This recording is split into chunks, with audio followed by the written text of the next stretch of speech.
নমস্কার বন্ধুরা, চৈতি সিম্পল কিচেনে সবাইকে স্বাগত। আশা করি তোমরা সবাই খুব ভালো আছো আর আমিও ভালো আছি। তো আজকে দেখো আমি একটা থোড়ের রেসিপি নিয়ে চলে এসেছি। তো কিভাবে থোড় বানাবো তোমাদেরকে দেখাবো। তো সরু সরু করে থোড়টা কেটে নিয়েছি, আর তার আগে বড়দের প্রণাম আর ছোটদের ভালোবাসা জানিয়ে আমি আমার রেসিপি এখন থেকেই শুরু করলাম। আর যে যেখান থেকে রেসিপি দেখছো সবাইকে অনেক অনেক স্বাগত আর অনেক অনেক ভালোবাসা। তো থোড়টা দেখো একটু মোটা মোটা কাটা হয়ে গেছে, তো একটু মানে কালো কালো হয়ে গেছে অনেকক্ষণ আর কি, দেখো ধোয়া হয়নি। তো আমি কিছুক্ষণ রেখে দিয়েছিলাম, তারপরে ধুয়েছি, ওই জন্য একটু কালো হয়ে গেছে।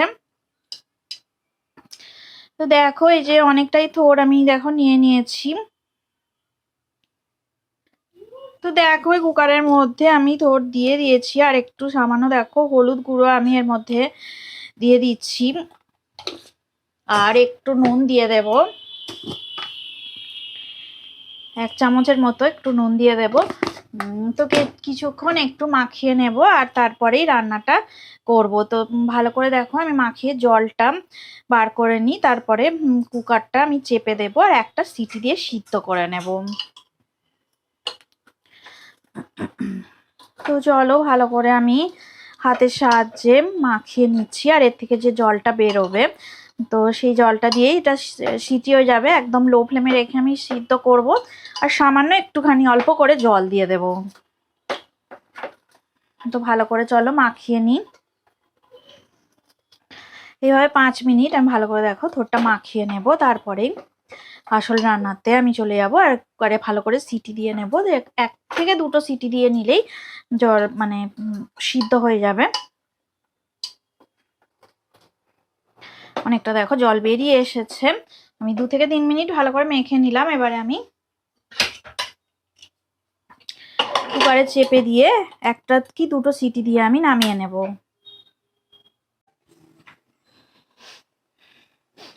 দেখো কুকারে আমি বসিয়ে দিয়েছি, আর একদম লো ফ্লেমে করে আমি রেখে দিয়েছি। তো এখনো সিটি পড়েনি। এই যে একটা মানে সিটি পড়ার যে আগের মুহূর্তে আওয়াজ হয় শিশি করে, সে আওয়াজটা হচ্ছে। তো এবারে হয়তো সিটি পড়বে। তো দেখো 2টো সিটি আমি দেব, দিয়ে আমি নামিয়ে নেব।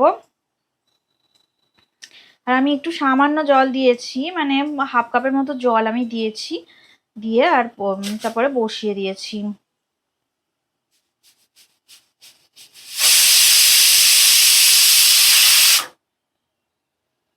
দেখো একটা সিটি হয়ে গেল, আর একটা সিটি দিলে তারপর নামিয়ে নেব। আর কেউ কারোর যদি মনে হয় ডাইরেক্ট একেবারে করবে, তো তারা একেবারে ওইভাবে জল ঝারিয়েই সঙ্গে সঙ্গে তেলের মধ্যে দিয়ে রান্নাটা করে নিতে পারো। আর আমি একটু কুকারে সিদ্ধ করেই রান্না করছি, কারণ আমার মা এইভাবেই করতেন, ওই জন্য আমিও এইভাবে রান্নাটা করছি। একটু সিদ্ধ করে নিলে তাহলে অনেকটা সুবিধা হয় রান্নাটা করতে।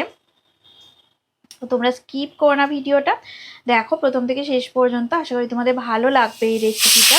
তো দেখো 2টো সিটি পড়ে গেছে, এবার আমি গ্যাসের ফ্লেমটা অফ করে দেব।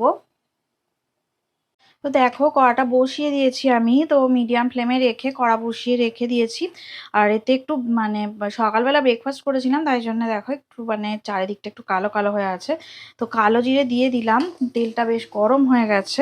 এইবারে দেখো আমি এই যে মানে এবারে দেখো সিদ্ধ করে রেখে দিয়েছি, যে দেখো এই থোড়গুলো, তো সিদ্ধ থোড়টা আমি যে এর মধ্যে তেলের মধ্যেই দিয়ে দেব।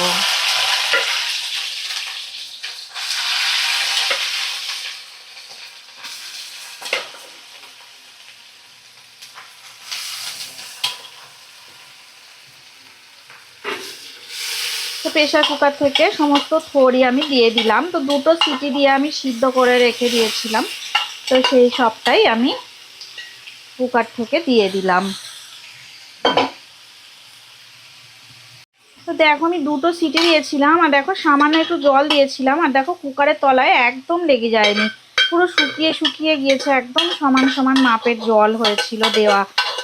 তো তোমরা ওইভাবে দেবে। দেখো আমি মানে 2টো থোড় কেটে নিয়েছিলাম, আর যে 2টো যে মানে থোড়ের বান্ডিল হয়, সেই 2টো থোড়ের বান্ডিল কেটে নিয়েছিলাম, আর 1/2 কাপ জল দিয়েছিলাম, আর সিদ্ধ করেছিলাম তো 1/2 কাপ জল দিয়ে।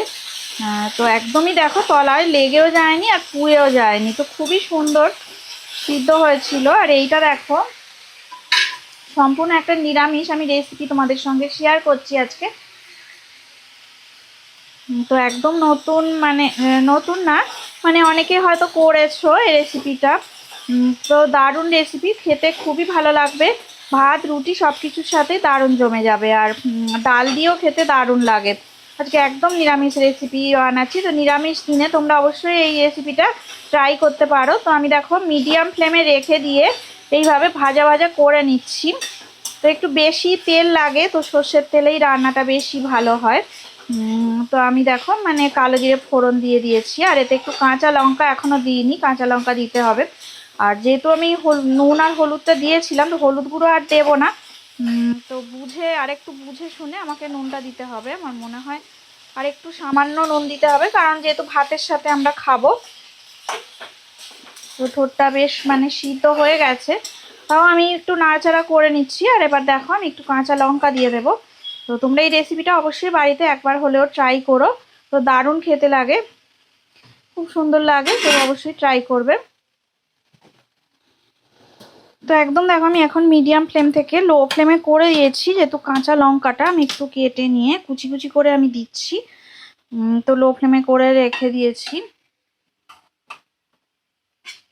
তো এখন আবার মিডিয়াম ফ্লেমে করে রাখলাম। তো দেখো এভাবে নাড়াচাড়া করে নিচ্ছি। আর এর মধ্যে এখনো অনেক কিছু দেওয়া বাকি আছে, আমি একটু চিনি দিয়ে দেবো, কারণ একটু মিষ্টি মিষ্টি হলে ভালো লাগে। আগে দেখি থোরটা সিদ্ধ, একটুখানি ঢাকা দিয়ে রান্নাটা হতে দেব, তারপরে আমি এর মধ্যে দেখো আমি চিনি অ্যাড করব। তো কিছুক্ষণ একটু ঢাকা দিয়ে রাখি, ফিরে আসছি 3 মিনিট পর। লো ফ্লেমে রেখে দিয়েছি, দেখো 2-3 মিনিট হয়ে গেছে, আমি ঢাকাটা খুলে নিলাম। আর দেখো একটু চিনি আমি দিয়ে দিচ্ছি, তো 2 চামচ, আর একটু সামান্য চিনি দিলাম। আর নুন আর লাগবে না, নুনটা আর দেওয়ার কোনো দরকার নেই। তো একটু কাশ্মীরি রেড চিলি পাউডার আমি দিয়ে দেব, কারণ ঝাল একদমই হয়নি, তাই জন্যই দেব।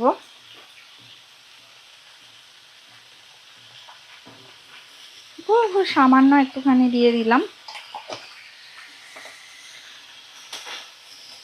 তো মিডিয়াম ফ্লেমে রেখে দিয়েছি, আমি নাড়াচাড়া করে নিচ্ছি। নিরামিষ রান্নাতে আমি একটু চিনি দিই, নিরামিষ রান্না মিষ্টি মিষ্টি হলেই বেশি ভালো লাগে। তো দেখো একদমই হয়ে গেছে, এবারে আমি লাস্টে কি দেব সেটাই দেখার বিষয়।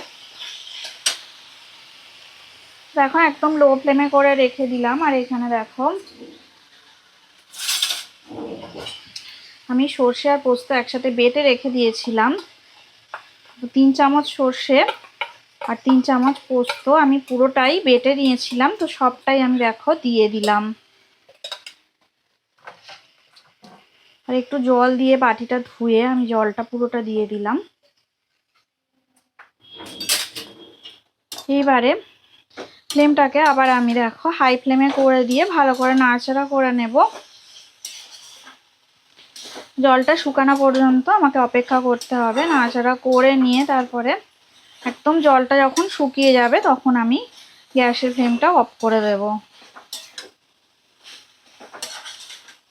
এইভাবে রেসিপিটা বানিয়ে দেখো, খুবই সুন্দর, দারুণ সুস্বাদু খেতে হয়, দারুণ লাগে খেতে এইভাবে।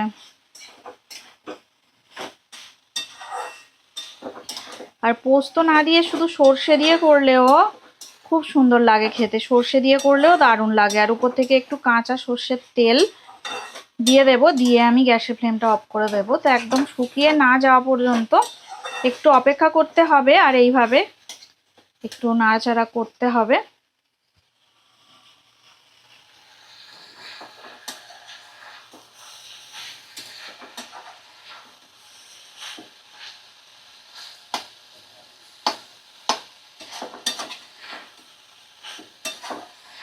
তো এটা তো একদমই শুকনো শুকনো হয়, তবেই ভালো লাগে খেতে।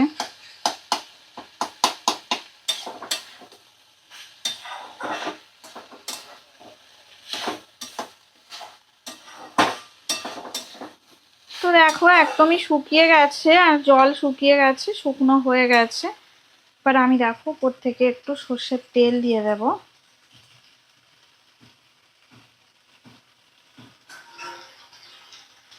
দিলে ভালো লাগে, একটু টেস্ট হয় ভালো। তো গ্যাসের ফ্লেমটা অফ করে দিলাম। সর্ষের তেল দিয়ে নাড়াচাড়া করে নিয়ে গ্যাসের ফ্লেমটা অফ করে রেখে দিলাম আমি। আর রান্নাটা একদম, আমার রেসিপিটা একদম রেডি হয়ে গেছে। অবশ্যই বাড়িতে এইভাবে বানাবে, নিরামিষের দিনে দারুণ সুস্বাদু খেতে হয়। সর্ষে পোস্ত দিয়ে থোড়ের রেসিপি যদি ভালো লেগে থাকে অবশ্যই লাইক দেবে, শেয়ার করবে আর কমেন্ট করে আমাকে জানাবে তোমাদের কেমন লাগলো। তোমরা সবাই ভালো থাকো, সুস্থ থাকো, আর আমার রেসিপি এভাবে দেখতে থাকো। এতক্ষণ ধরে রেসিপিটা দেখার জন্য তোমাদের অনেক অনেক ধন্যবাদ। আর পুরনো বন্ধুদের তো অনেক ধন্যবাদ আমাকে এগিয়ে নিয়ে যাওয়ার জন্য। আর নতুন যারা বন্ধু আছো আমার চ্যানেলটা সাবস্ক্রাইব করে আমার পাশে থেকো আর আমাকে সাপোর্ট করো। সবাইকে অনেক অনেক ধন্যবাদ। আজকের মতো টাটা, পরে আবার নতুন রেসিপি নিয়ে তোমাদের সঙ্গে আবার দেখা হবে।